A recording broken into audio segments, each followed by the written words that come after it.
This is First Class Counselors, another innovative podcast brought to you by Camp Hacker. First Class Counselors is dedicated to young and up-and-coming camp mavericks. By equipping and empowering our on-the-ground staff, camp directors can rest easy knowing that our campers are having the true life-changing experience that parents expect. Find our show notes and our blog for camp leaders and professionals at camphacker.tv.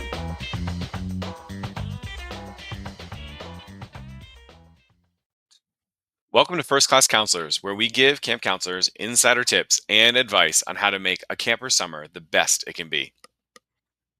And whether you are brand new to the camp world or you have a few years under your belt and a few s'mores on your marshmallow stick, self-improvement and a growth mindset is built into the DNA of every great staff member, or dare we say it, every first-class counselor. My name is Oliver Gregan. My pronouns are he, him, and I'm the Director of Camping Services at the YMCA Camp Westwood with the Pawtucket YMCA in Coventry, Rhode Island. We're a rebuilding day camp, and we plan to become an overnight camp in 2026.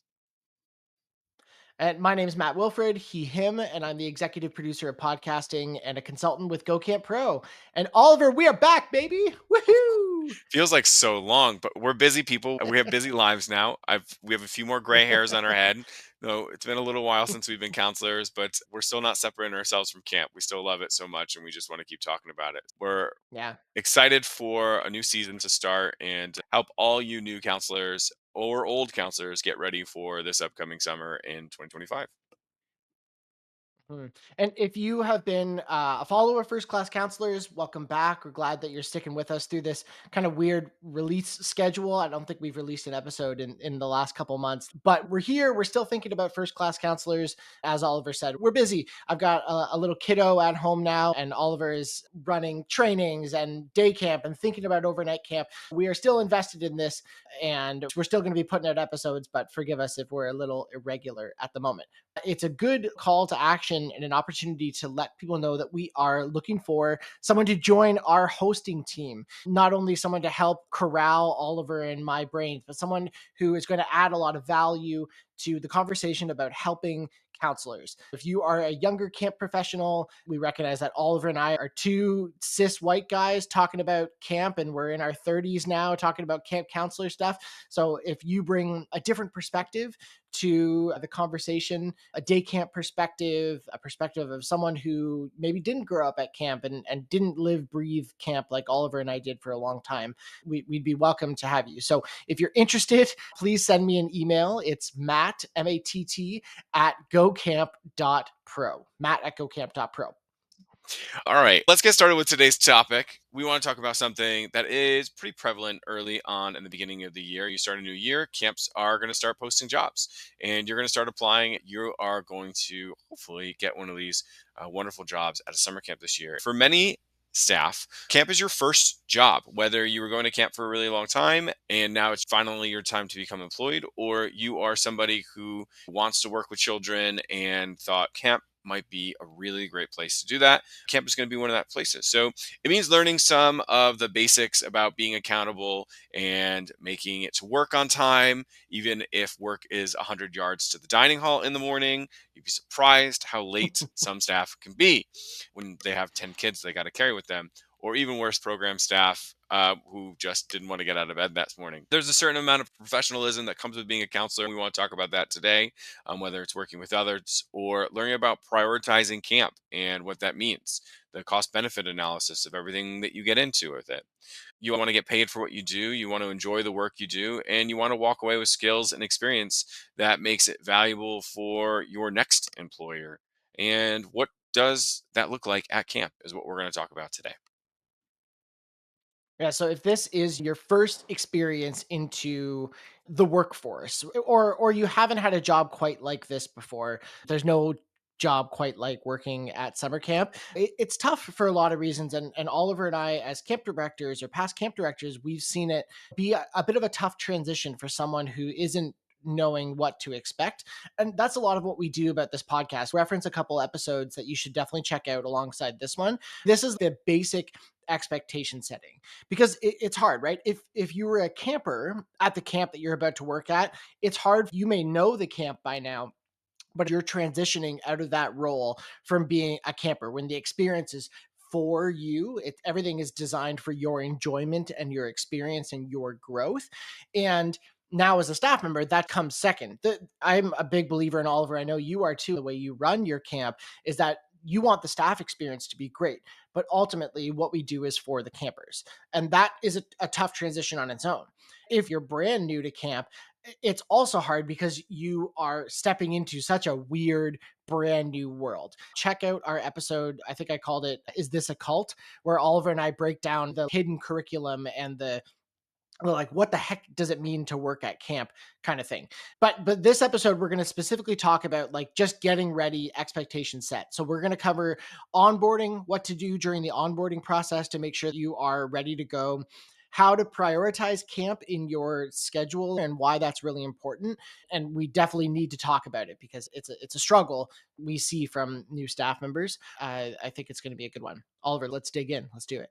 Yeah, let's get starting. And I always start with that onboarding because it's the first impression you're giving from the time you are putting in your application and going through for us Americans, it's filling out your I-9, right? It's, well, you need two forms of ID, your direct deposit, understand maybe what tax code you're going to put in. If it's your first time doing this, it's very intimidating. If it's your 10th time, like myself, it's still kind of intimidating because you want to make sure you file everything correctly and you get yourself employed. So making sure you have two forms of ID, especially here in the States, passports are great because they're actually the only form of ID you'd need to prove that you're able to work in the United States. For those of you who are coming internationally, you do typically have someone who's helping you through that process of getting your visa and everything in line. So really taking the time to read through that, understand what the onboarding procedure looks like is important. The other things that are going to be a part of this are going to your dates, even going into your interview. Do you know what your availability is going to be that summer? Right now, if it's January or February, it might be really tough to know what's going on with your school. If you're gonna have a snow day, Matt and I were just talking about the weather. It gets pretty cold in our neck of the woods in the Northeast and in Canada. Other places, I was even down in Florida, we'd have thunderstorm days or hurricane days. There was a possibility that a hurricane might come in and push the school year back a little bit. So there's always a reason why it might go, but have a good general grasp on your dates so that your future camp director will know your availability during staff training and throughout the summer. And we'll talk a little bit more about that prioritization later.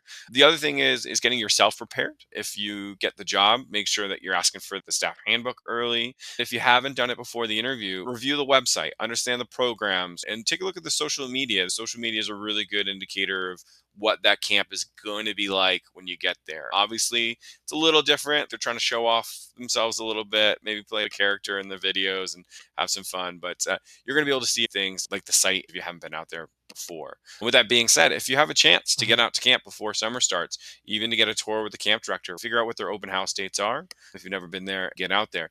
Even if you have worked at the camp in the past, getting out there for an open house, doing the tour with your camp director and seeing what are they saying to the parents. What are the promises they're making that you might be the one who ends up having to keep those promises, right? The camp director says, hey, we Mhm. do swim every single day, to those parents in that 30 minutes they have them on a tour. You better gosh darn know that making sure the kids are swimming every day is a pretty important Yeah. thing, right? For me as a camp Yeah. director, I get maybe 30, 45 minutes on a tour with parents if it's a good tour. And they'll ask me questions and I'll say what I say. Every single word that comes out of your mouth to a parent is a promise that is going to have to happen. So if you're a new staff member and you get a chance to sit on that tour, I think that's fantastic for you to get to be a Mm. part of. And the last thing is Great do the tip. little Yeah. things right. And that's just make sure, say thank you after your interview, right? Send an email, send a text, whatever it might be, just saying thank you for the opportunity to interview. If you get hired, send another thank you. Like, thank you so much for this opportunity. I'm really looking forward to this summer. Doesn't have to be long, doesn't have to be complicated. It can be two sentences. Don't overthink it. It's the gesture that really matters to me as a camp director. It means that I know that you're going to go out of your way to say thank you, to be intentional, and you understand the small stuff that matters. So, those are some things with onboarding I Mm. really think about. Matt, what are some things that you're thinking about when it's your first job you're getting your onboarding on? Mm. Yeah, I'm really putting myself in the shoes of my camp director brain. Your camp director, the person hiring you, is managing this process with 30, 40, 50, 60, 100, depending on how big your camp is, other staff members. What is going to make you not just stand out, but not be a headache or an issue is being responsive. If the camp is asking you to do something by a certain date, put that in your calendar. My tip that I still do as a fully somewhat functioning adult is I put the deadline a week ahead of when it actually is, so that if I inevitably procrastinate, I'm still getting it done on time. So if your forms are due on March 25th, it's going in my calendar on March 17th so that I know it's going to be in on time. Oliver, I think you're right that this onboarding process can be a little intimidating, especially because sometimes it's more comprehensive than another job. Don't be afraid to ask for help. If you don't feel like your camp director can answer those questions, I would encourage you to use your AI software of choice to answer some of those questions. It's usually pretty bang on with how to fill in those forms. Ask it twice, ask it to clarify itself. If I was a camp counselor in this day and age, what I would do is take the staff handbook and all the policies, read it, and I would still like comment on the things and get my questions together. But before I emailed my camp director, I would put all of that into Google's Notebook LM, their new software that they have that works. Essentially, it can take a PDF and take all of your documents and onboarding things, and you can upload it. And then Google becomes an expert on that document. You can ask it specific questions. It can create like a study guide for you. It creates a little like podcast about your whatever documents you put in there too. It does like a 20-minute podcast on it. And I just think it's a great way to put that on in the background and familiarize yourself with what you're going to be getting into. I'll put the link to that in the show notes. I would love for someone to use that process because I think it's so smart. And then you have this little assistant to answer some of those questions on your behalf. Hopefully, camp directors are using that too. After you have digested the materials or you've gotten your Google Notebook set up for you to ask those questions, I would also recommend basking in this pre-camp time and let your brain do some exploring. Start to think about if you have an idea for a session you want to run or something you want to do at camp. Workshop that a little bit with AI or with a friend, and then go to your camp director. Be thoughtful about not emailing them too much, but if you have this idea you're really passionate about, it's always okay to reach out because things take time for the camp director to help you implement an idea. They might say camp can buy these resources, but you need to come to camp with these ones instead. So don't be afraid to ideate on some of those cool things that you want to see at camp. And, it's not helpful as a camp director for you to be like, I think we should buy a water trampoline because camp directors have already budgeted for what's going on in the summer. But those small ideas, those things you want to do, it's always okay to ask because then the camp director can be kind of a thought partner on it. I think between your advice and mine there, Oliver, I think they're going to be well onboarded. Yeah. It's really important to get that information in your head. We'll talk about practicing those skills, but I think Matt giving you that Google tool right there with podcast notes, or if you're a camp director listening to this, podcast your handbook. Get the whole thing, break it down into sections, make them into little podcasts, send those out to your staff. It's what I'm doing this year.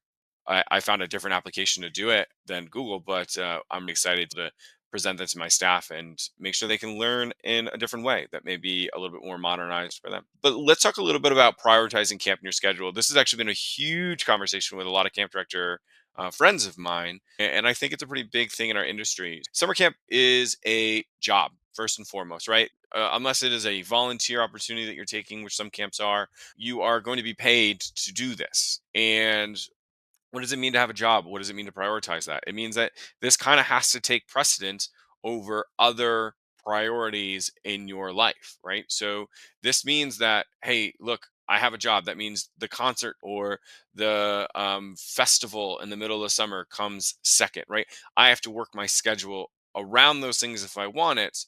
They can't be the priority. And there's a lot of argument of like, yes, I'm young and I'll only be able to do that concert once in my life. And we get it. Matt and I have gray hairs because we've lived a younger life at one point. We've seen those opportunities. For Matt and I, we can fully say we've definitely passed on some of those opportunities. I think Taylor Swift's Eras concert came last summer or the summer before. It was a huge deal if a staff member was to get a ticket and go to Eras tour. There was only so much opportunity. But as a camp camp director, there was conversations of like, okay, when did you get your ticket? When were you prioritizing this? Did you know about this before summer? This very historical moment still has to work around a commitment that you're making with your life. As a camp director, I want to make sure that you get those moments. If we're meeting it with professionalism, like, hi, Oliver, I have this ticket for Taylor Swift this summer. This date is going to be really important to me. You're talking to me about this in March or April, not the week of where you've had that ticket for 3 months. For all you Swifties out there, I apologize if I'm telling you that there are things more important than Taylor Swift. Who knows? Maybe we'll go viral for it and it will help our show a lot. But it's just understanding those things. The other thing is there are camps that have started working in what I call partial seasons. Sometimes they might have you come in for staff training and then work 3 weeks instead of 6 weeks, or they might have you off for a couple weeks. You might be the hero counselor who comes in for 1 or 2 weeks throughout the summer. But generally speaking, camp for a long time has been typically an 8, sometimes 6, but typically an 8 to 12 week commitment depending on the summer. Whether it's a day camp and you're going to be there every day and come through Monday through Friday, and maybe you're going to go home on nights and weekends, it's still a commitment. You're still saying, hey, I'm going to be there from whenever your shift starts to when your shift ends. Now that I've had more experience in the day camp world, you don't have that overnight camp close by that's really supporting us. I can tell you it's very frustrating as a manager to have staff who say, hey, I'm not available on Thursdays, or I'm not available on Fridays, or I can only work a half day on Wednesdays, right? Understand that Mhm. you're getting a summer job, you're applying for a job that is going to ask you to be there 40 hours a week if it's day camp, or it's going to ask you to live on site if it's overnight camp. I urge you as a camp director to plan for that commitment, but also understand what that commitment means. It's not just an argument because it makes it easier for us camp directors, right? It is much easier for us to say, all right, I have a staff member, they're with me all summer. I don't have to try and puzzle cabin coverage together because so and so can't work weeks 3, 7, and 8. So that does make things a lot easier for us, but also it makes it better for the kids. They have a consistent counselor who's always going to be there, right? That they know and they trust and they can rely on and develop a relationship with. For your fellow staff members, they're not working with someone different or someone they don't understand each week and trying to fumble through a new relationship on how to take care of kids. So for your co-counselors, it's really important. For your leadership staff members, they know they have someone they can depend on who's consistently there, improving throughout the summer. And I think for you to have that full and enriching camp experience, working that full summer is really important. And Mhm. it sucks sometimes. You'll go through staff training where there's so much information getting thrown at you. If it's your first job, it feels like it's too much information. You might be meeting a bunch of new people you've never met before. It's really overwhelming. Then your first and second week of camp, all of a sudden you're getting kids and you've never taken care of kids like this, and that's overwhelming. And you feel like you're starting to get a grip on it. And then you get to, weeks 5, 6, 7, and you're too tired to function. You've just kind of burnt out a bit. You feel like this is this long, incredible summer, but it's just too much and you're done. You're angry at someone, your supervisor. There's a kid in your cabin you just can't stand. Finally, you get to week 12 and you're crying because you don't want to leave. You don't want summer to be over. All of a sudden, you realize 12 weeks is not that long, but really short. What happens to you in that time, the trial, the tribulation, the amazing moments, the overcoming of obstacles, the winning of color wars, the losing of color wars are incredible memories that will stick. And if you're not doing that 8 to 12 week commitment, you're coming in and out. It's not a story, right? It'd be like watching a movie and you cut out the second act, or there's scenes that are missing. And I urge you as a first time camp professional to make that commitment. Say, hey, I'm going to be there for 8 weeks. I'm going to be there for the whole 12 weeks. I'm going to be there for staff training. I'm going to be there for those Mhm. moments. And when things get hard, and this is a part of that conversation that's really come up with camp directors. We find it a lot with our domestic staff that might live here in the country or close enough to home that they can leave. Things get hard and they decide, hey, this isn't for me. I'm done. Right. And, there might be a question of quality of your staffing and your ability to do the job. And that's always a big part of that conversation, your competency. But it also just might be a hard job. And I urge staff to meet like the difficulty that comes with it, because if you're going to quit, if you're not going to go through that whole summer, it reminds me of a lesson that I was once taught when I was a kid, which is if you start quitting now, you're going to learn that you can quit whenever you want. And I think your ability to get through a summer, you realize it is only 12 weeks and I've made this commitment. I'm going to be able to get through this and I'm going to have a story afterwards and I'm going to know I can do hard things. And I think that's really important as part of this prioritization of putting camp in your schedule and making a commitment of camp. So those are the big things that I really want to hit my Mm. topic and my big soapbox there, Matt. I'll let you take some of this over with prioritizing camp in your schedule. I urge you as a first time staff member, make that commitment to the whole summer. Have that full Mm. experience. And for you out there, if you're listening to this and this is your first step into the camp world, I empathize with you if you're listening to Oliver and you're like, whoa, that's intense. Like, I have to make this kind of commitment to it. And I want you to know that you might not understand that now, but especially if you go back to camp working your second and third year, Oliver's giving you this from his experience of being a person who reaped the benefits of being at camp and making that commitment. So it might seem strange because, especially if you're working in the overnight camp world, we recognize, and we've talked about this in past episodes, that you're giving up a lot to come to camp. We'll link to all these episodes in the show notes. We recognize that it's hard, but you get out of it what you put into it. I want to give you some points to think about from this new person's perspective. First, let other people know what you're up to in the summer and how your communication might be different, because camp is this like very all-encompassing world. We've talked about this, but you might not be able to be as responsive to friends. Maybe you don't want to feel obligated. Like, when you're with your kids having a great time or doing color games, you don't want to be thinking about, oh, I haven't responded to my friend's text. It's always a nice little expectation setting thing to let your closest friends know, hey, I'm going to be working at camp this summer. I'm not going to be able to be as responsive as normal. Don't be offended by that, please. I get an hour off during the day that I'll check in, but looking forward to connecting on my day off. It's just a little tip that can help you feel a little less icky about those other responsibilities outside of camp. So setting those expectations. If you're working at a day camp, I also want you thinking about what it's going to mean for the time when you're not at camp, because I've heard of people taking like second jobs in, that they leave their day camp day and they go work like a night shift at a restaurant or a hospital or something like that. And I just want you to make sure that you are aware of how much camp is going to take out of you physically and emotionally. Like, it is a tiring job running around hanging out with kids. If you really feel like you need to do that, then I'm not going to tell you how to live your life, but just be aware that it is going to be tiring. And by the end of that last week at camp, it will be hard going from camp to another job. And even your social calendar, right? If you have something to do every night of the week, even from an overnight camp perspective, if you're feeling like every day off or every hour off with activities or social plans, it's just going to be so stressful. It's going to take away from that enjoyment of your time at camp. Make sure that you're budgeting your energy and remembering that you have work to get to the next day.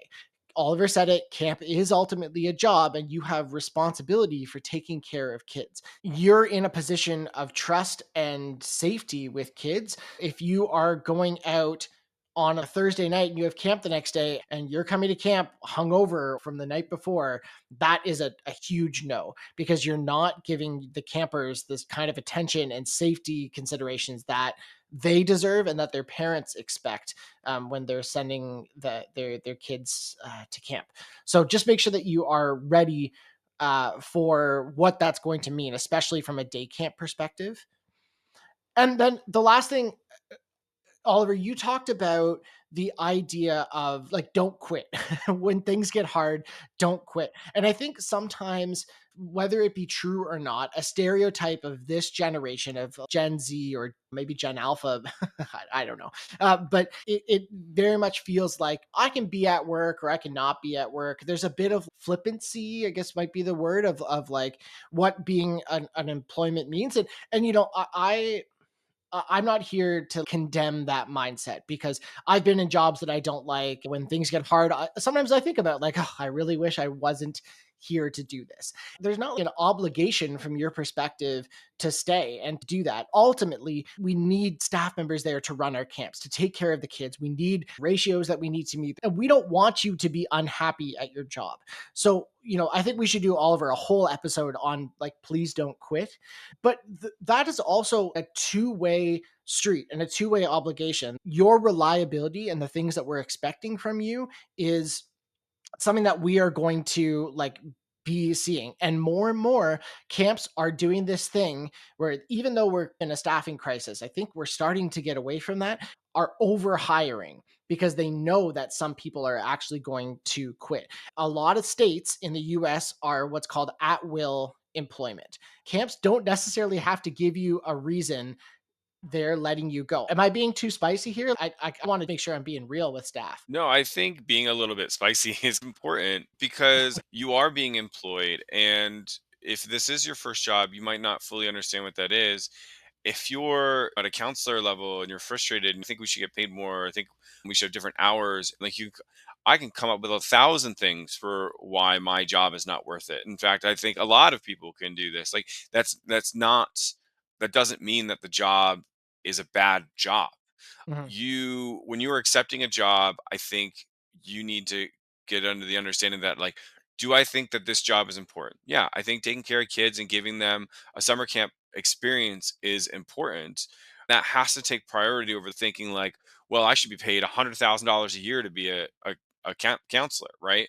It seems absurd to ask for that much money because it is. At the end of the day, you are understanding of like, this is the job, this is the industry I'm in, this is what it is. It's not saying it's not going to change one day, it could be different, Mhm. but it is saying like, this is how much a camp counselor makes. This is what your schedule looks like. These are the things that you're going to accept as part of your job. And your job is to make it. Your job is to go in Yeah. there and say, I understand the parameters that are being put on my employment, and I want to make sure these kids have a great summer because that's the priority. That's what we care about. Yeah, I think what I'm trying to say here too, and I think you're speaking to it well, Oliver, is that there are certain things that are non-negotiables, right? Things that won't change and things that could change. But I would like to think that a good summer camp, a good place that you are working for, will always entertain those conversations. Maybe it's not salary, but work conditions or those types of things. There are certain things that I would rather someone talk about with me as a director than for them to just say, I'm done. I'm taking my ball and going home. I think what I'm trying to say with this like two-way street of like, you can leave if that's what you're really feeling. A camp can also make that decision on your behalf.